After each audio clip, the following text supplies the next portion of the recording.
People think betrayal is loud. They imagine shouting, slammed doors, broken plates. But real betrayal is quiet. It happens while you're still calling someone family. My name is Eleanor Hayes. I'm 35 years old, and everything I have was built slowly, carefully, and alone. I grew up in Salem, Oregon, in a house where money was always tight. My parents owned a small printing shop that barely stayed afloat. They taught me discipline before they taught me dreams. If you wanted something, you worked for it. No shortcuts. No favors. I followed that rule my entire life. I worked weekends in high school.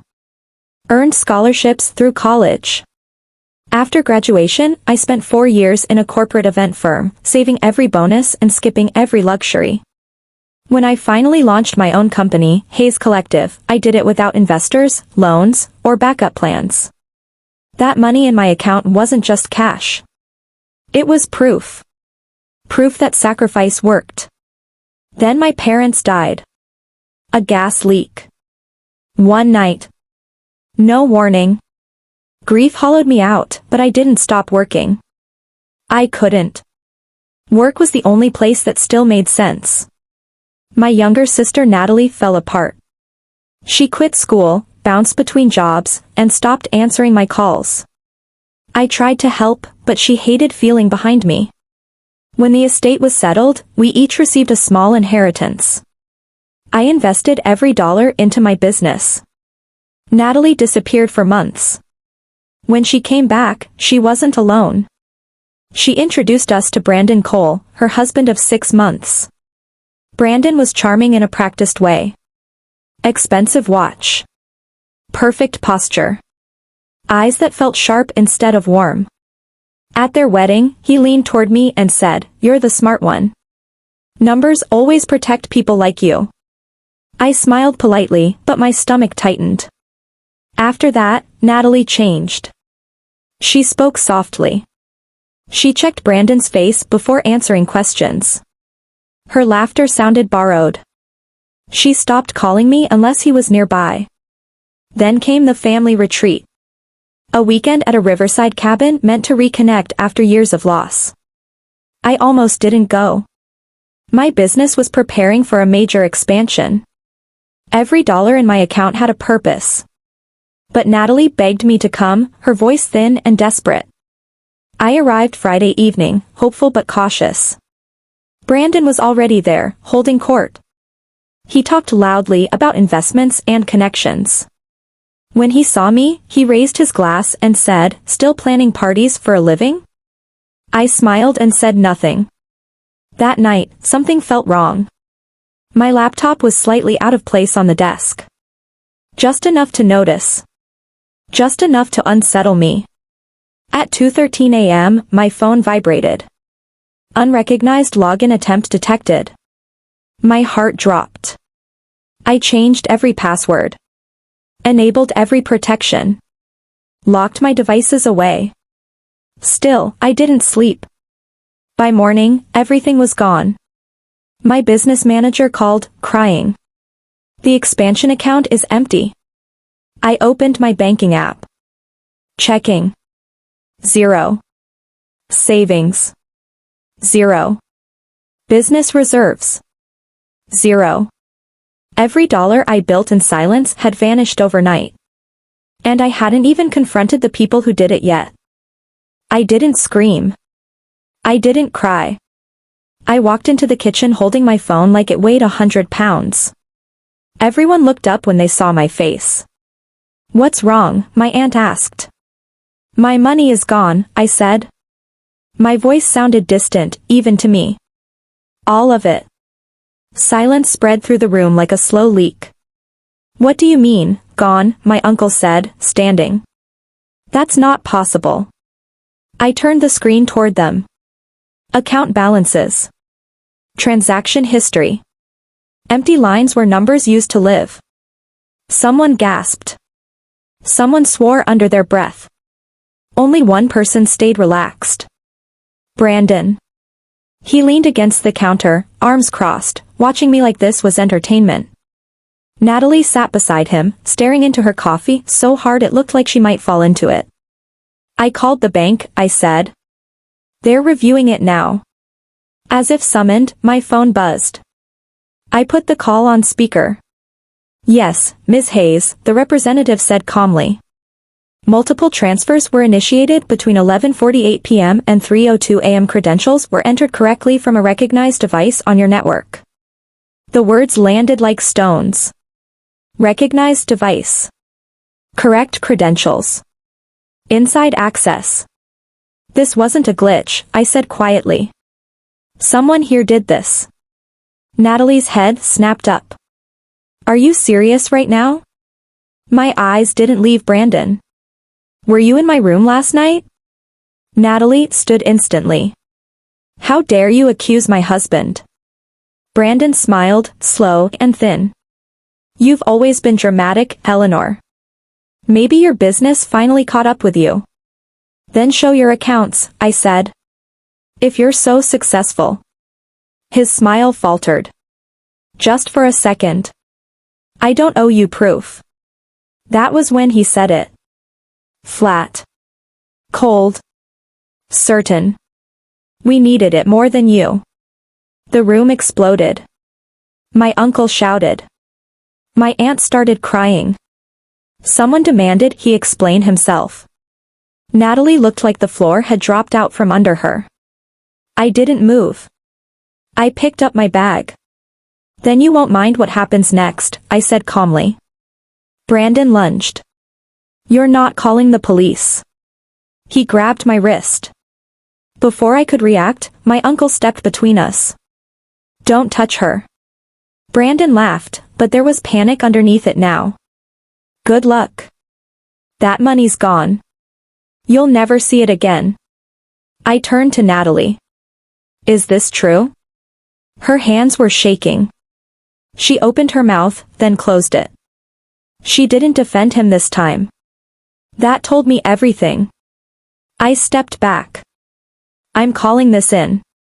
Brandon leaned close and whispered, family doesn't do this to family. I met his eyes. Family doesn't steal. As I walked away, my phone already in my hand, I knew something he didn't. I hadn't panicked last night. I had prepared. And whatever he thought he'd taken from me, he was about to lose far more. I didn't call the police right away. That was the mistake. Brandon expected me to make the panic accusations without proof, emotion over strategy. He thought fear would keep me quiet long enough for the money to disappear completely. Instead, I waited. A year earlier, one of my corporate clients had been sabotaged by an insider. Watching that case taught me a lesson I never forgot. Theft leaves patterns. People repeat movements. Hesitate in the same places. Type the same way every time. After that, I installed behavioral tracking software on all my devices. It didn't just log logins. It recorded rhythm, pressure, timing, even brief camera reflections when someone leaned over the screen. I'd never needed it before. Until now. I locked myself in the guest room and reviewed the data. There it was. A login attempt at 2:07 a.m. Failed once. Succeeded the second time. The typing cadence wasn't mine. Long pauses. Heavy pressure on certain keys. A slight delay before hitting enter. The software flagged it immediately. A low-resolution reflection appeared on the screen's edge. A man. Broad shoulders. A familiar watch glinting under the lamp. Brandon's watch. My phone buzzed. Unknown number. I answered. You're making a mistake, Brandon said quietly. This will destroy the family. You already did that, I replied. You don't have proof. I looked at the screen again. I had everything. You underestimate preparation, I said, and hung up. 2 hours later, police arrived at the cabin. Brandon laughed when he saw them. He shook hands, made jokes, acted offended. Natalie stood frozen beside him, eyes wide, breathing shallow. The detective asked me to explain. I handed her my phone. Start here. Minutes passed as she scrolled. Her expression changed. She nodded once to the officers. Mr. Cole, she said, please stand up. Brandon's confidence cracked. This is ridiculous.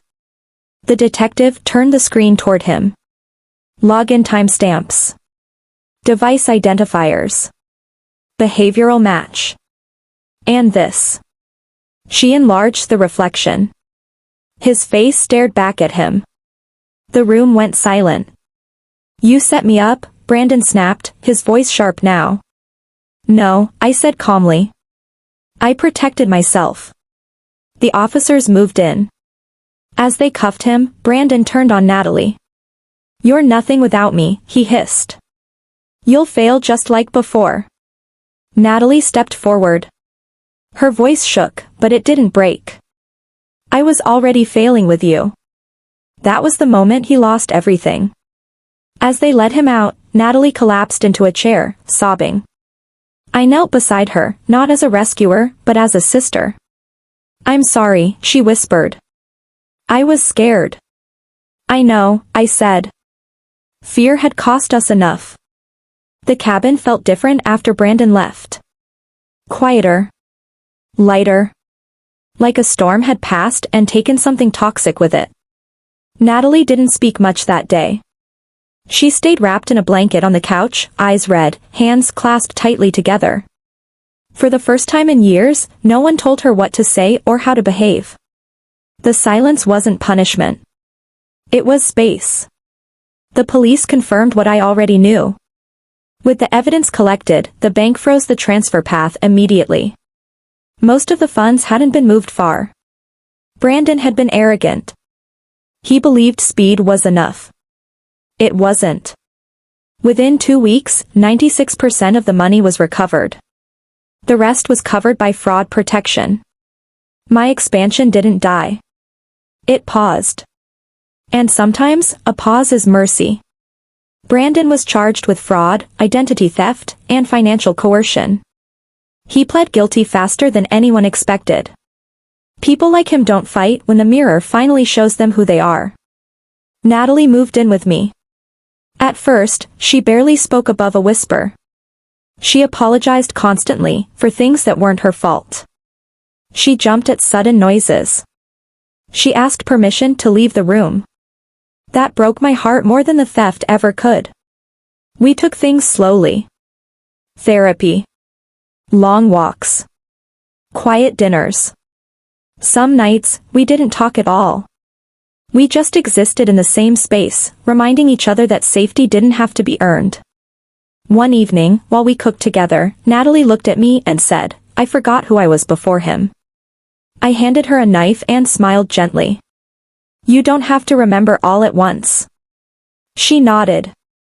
And little by little, she came back. 3 months later, my second office opened. No grand celebration. No speeches. Just sunlight through clean windows and my name on the door. Hayes Collective had survived, not because I was lucky, but because I listened when something felt wrong.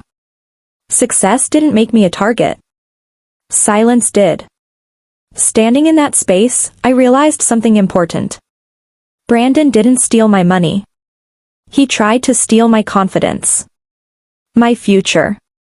My belief that I deserved what I built. He failed. Family doesn't mean access. Blood doesn't mean ownership. Love never demands silence. Natalie enrolled in night classes that fall. She laughs more now. Sleeps better. Some scars don't disappear, but they stop bleeding. As for me, I stopped apologizing for protecting myself. Betrayal didn't harden me. It clarified me. I learned that strength doesn't always roar. Sometimes, it waits. Watches. Documents. And when the moment comes, it speaks once, and ends everything. If someone who called themselves family ever tried to take what you worked for, and you chose yourself anyway, you're not selfish. You're surviving.